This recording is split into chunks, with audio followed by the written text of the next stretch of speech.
सुमनसवन्दित सुन्दरि माधवि चन्द्र सहोदरि हेममयि मुनिगणवन्दित मोक्षप्रदायिनि मञ्जुळवासिनि वेदनुते पङ्कजवासिनि देव सुपूजित सद्गुणवर्षिणि शान्तियुते जय जय हे मधुसूदन कामिनि आदिलक्ष्मि जय पालय माम्।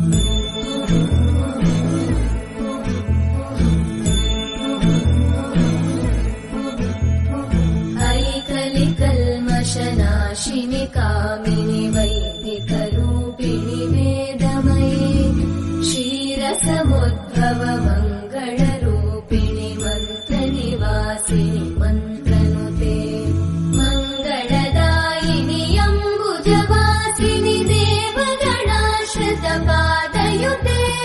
जय जय हे मधुसूदन कामिनि धान्यलक्ष्मि जय पालय माम्।